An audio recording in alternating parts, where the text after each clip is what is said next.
नमस्कार प्रेक्षकांनो, तू हिरे माझा मितवा या मालिकेच्या आजच्या भागामध्ये इथे अर्णव म्हणतो की जीजू एक मिनिट.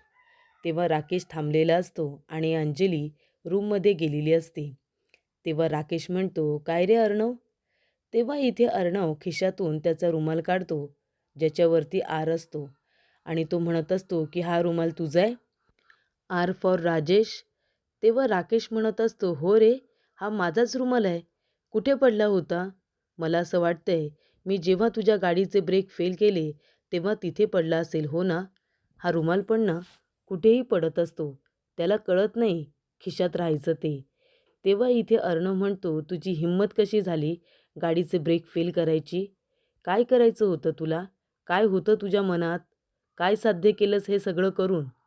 तेव्हा इथे राकेश म्हणत असतो, चिंटुकल्या, अरे कळलं नाही का तुला? गाडीचे ब्रेक मी तुझ्या फेल केले होते, तुझ्यासाठी. अरे त्या गाडीमध्ये तू बसला असतंस ना, तर आत्तापर्यंत माझ्यासमोर उभा राहून माझ्याशी बोलायला नसतास. तेव्हा इथे राकेश म्हणतो, सांगतो ना, सगळं सांगतो. आधी हे सोड, सोड, कॉलर सोड. आणि इथे राकेश म्हणत असतो, की त्या गाडीमध्ये ना खरं तर तू बसायला हवा होतास. तुलाच मारण्याची सर्व तयारी केली होती मी. आजचा तुझा लास्टचा दिवस असता. पण त्या गाडीमध्ये माझी मूर्ख बायको आणि ती माझी इंदोरी जिलेबी या दोघी जणी बसल्या आणि त्यामुळे तुझ्यावरचं मरण, तुझ्यावरचं संकट हे त्यांच्याकडे गेलं, नाही का? तेव्हा इथे राकेश म्हणत असतो, की तुला बघवत नाही आहे मला जिवंत. तुला मारण्याचीच सर्व तयारी केली होती. पण तू नशिबाने वाचलास, कळलं? हा रुमाल पण ना खिशात राहायचं तू, बाहेर पडायचं नाही, असं अर्णवला आता टोचून बोलत राकेश तिथून निघून जातो. तेव्हा अर्णव आपल्या रूममध्ये आलेला असतो.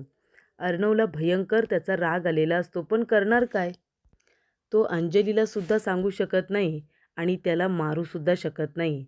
तेव्हा इथे अर्णव रूममध्ये आता रागाच्या भरामध्ये तोडफोड करत असतो आणि म्हणत असतो की हा राकेश पण ना इतका मोठा गुन्हा केला आहे त्याने, गाडीचे ब्रेक स्वतःच फेल केलेत हे त्याने स्वतःच्या तोंडाने कबूल केले. पण मी त्याला जेलमध्ये सुद्धा टाकू शकत नाही आहे, कारण माझ्या ताईला त्रास होईल. पण त्याचे हे गुन्हे आहेत ना दिवसेंदिवस वाढतच चाललेत आणि त्यासाठी मी त्याला कधीही माफ करणार नाही.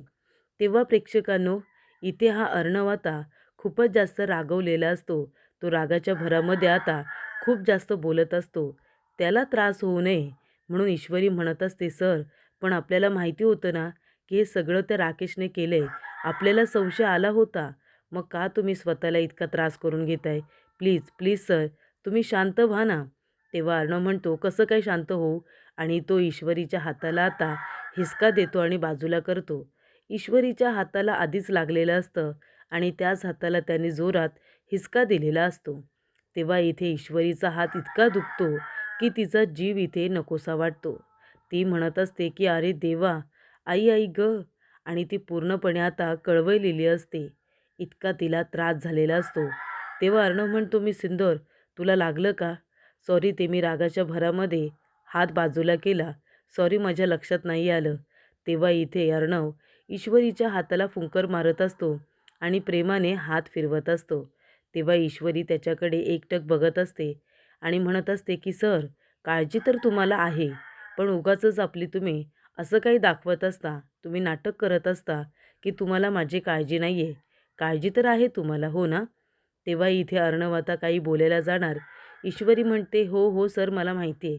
तुम्ही रस्त्यावरच्या कुठल्याही माणसाची अशीच काळजी घेता.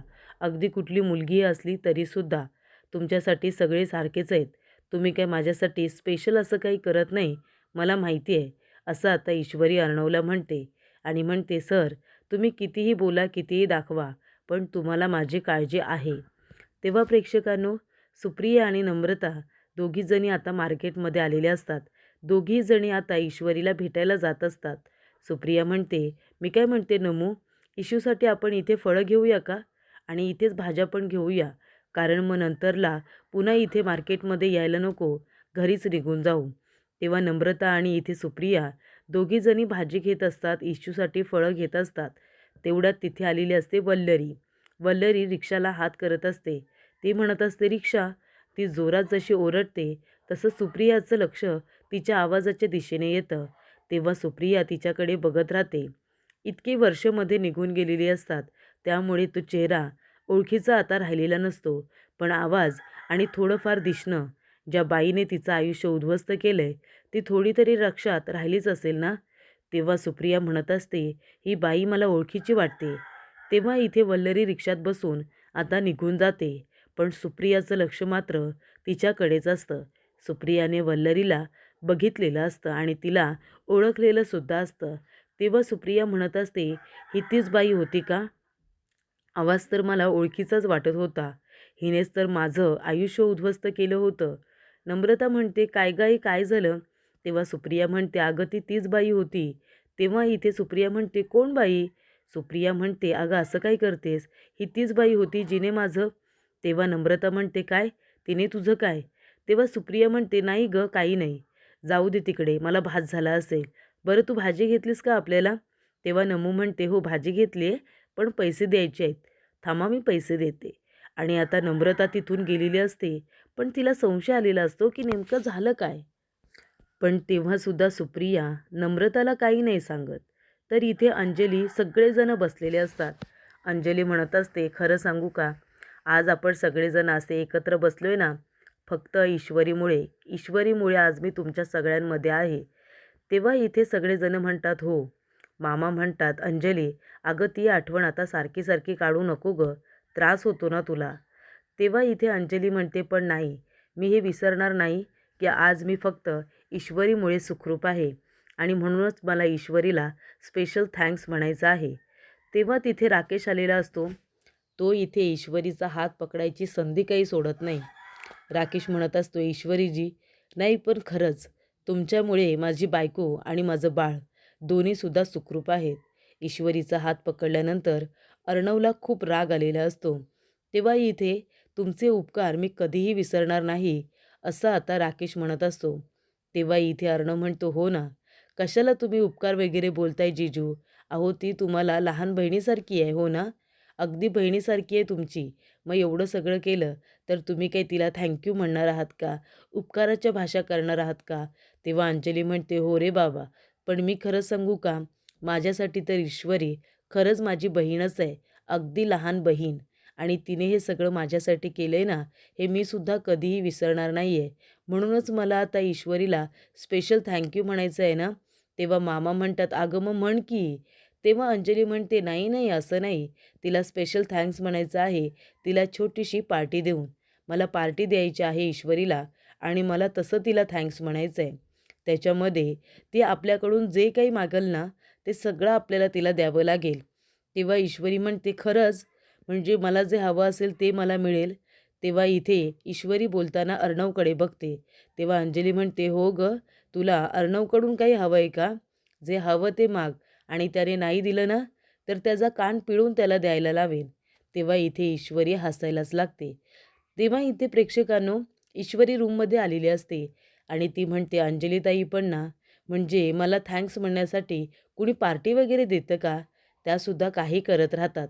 तेवढ्यातच तिथे अर्णव आलेला असतो. तो म्हणतो, काय मागायचं आहे तुला? तेव्हा ईश्वरी म्हणते, काय सर? अर्णव म्हणतो, पार्टीमध्ये काहीतरी मागणार आहेस ना? काय मागणार आहेस तू? तेव्हा ईश्वरी म्हणते, सर, ते सरप्राईज आहे, ते तुम्हाला आत्ता सांगू का?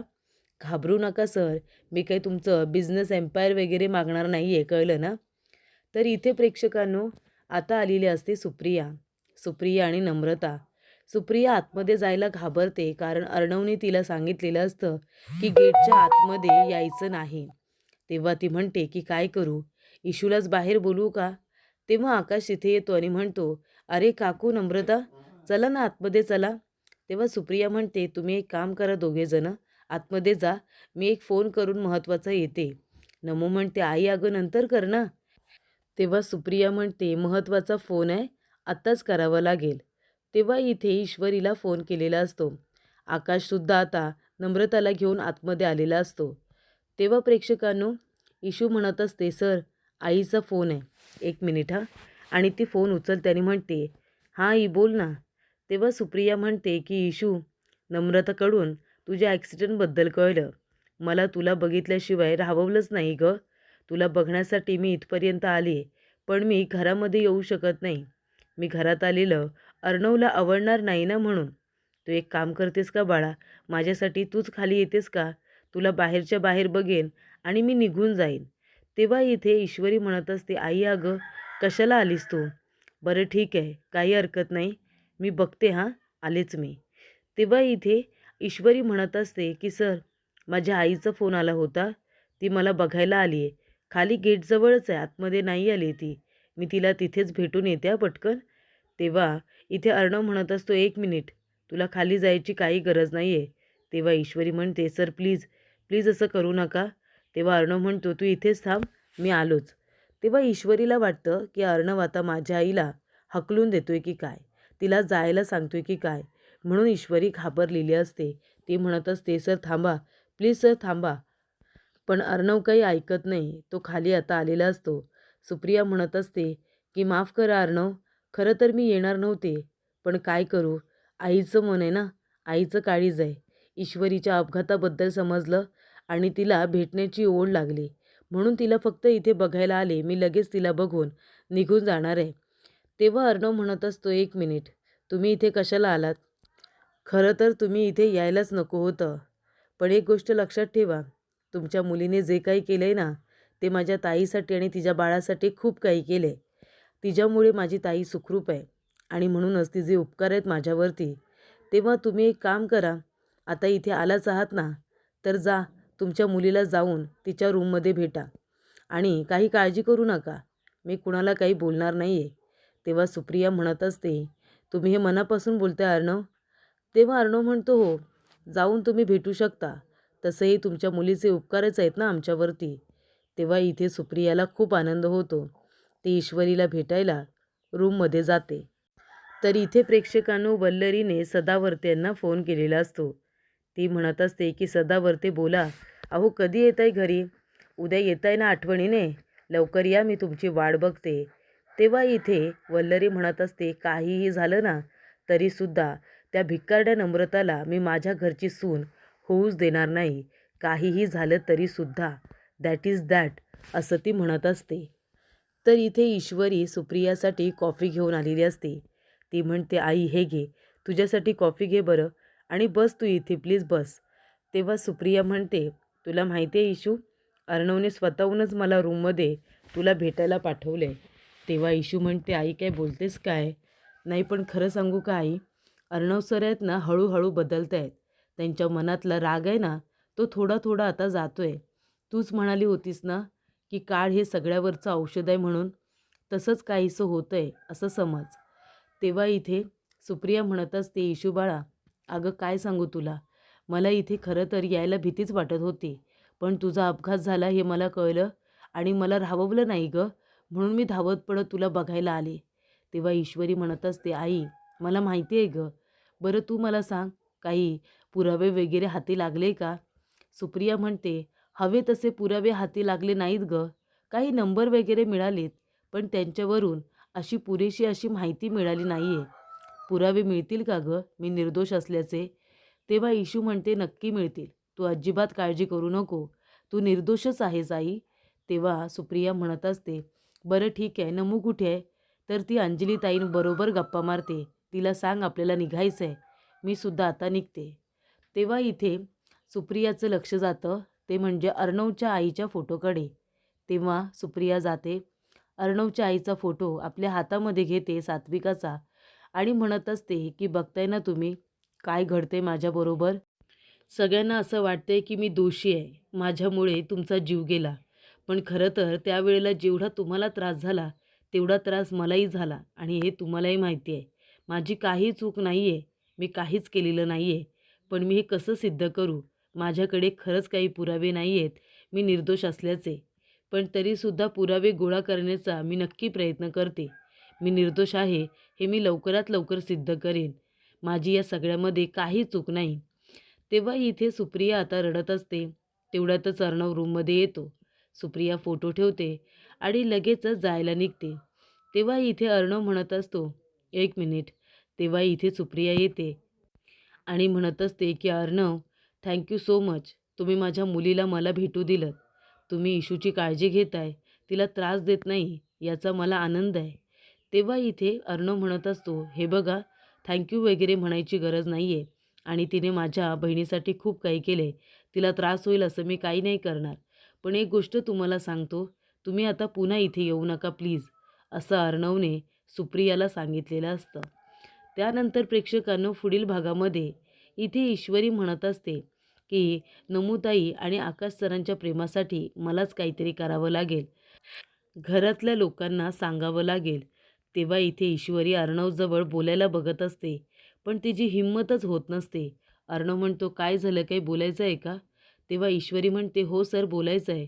पुन्हा ती म्हणते, "नाही, नको, नको, काही नाही." तेव्हा अर्णव म्हणतो, "काय झालं? ही अशी का वागते?"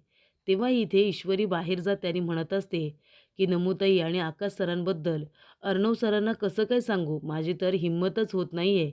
पण मला काहीतरी करावं लागेल." असं ईश्वरी म्हणत असते.